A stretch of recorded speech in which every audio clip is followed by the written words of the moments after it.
বিশ্ববিদ্যালয়ের টিএসসিতে content creator রাফসান্দা ছোট ভাইকে দেখে ভুয়া স্লোগান দেয় শিক্ষার্থীরা।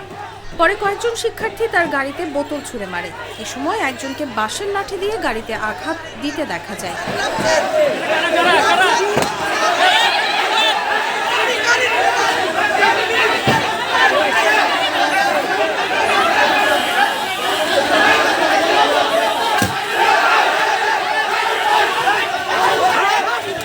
শনিবার বিকেল ৫টা ৩৫ দিকে ঢাকা বিশ্ববিদ্যালয়ের টিএসসি প্রাঙ্গণে এই ঘটনা ঘটে।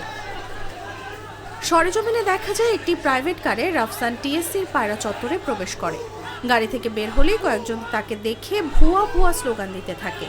পরে রাফসান ওই শিক্ষার্থীদের কাছে গিয়ে কিছু বলার চেষ্টা করে। শিক্ষার্থীরা তার কথা না শুনেই ভুয়া স্লোগান দিতে থাকে। আরও বেশ কিছু শিক্ষার্থী ঘটনাস্থলে আসলে সে গাড়িতে উঠে স্থান ত্যাগ করতে চায়। পরে সে গাড়িতে উঠে দ্রুত স্থান ত্যাগ করে। এই সময় তার গাড়িতে আঘাত ও বোতল নিক্ষেপের ঘটনা ঘটে।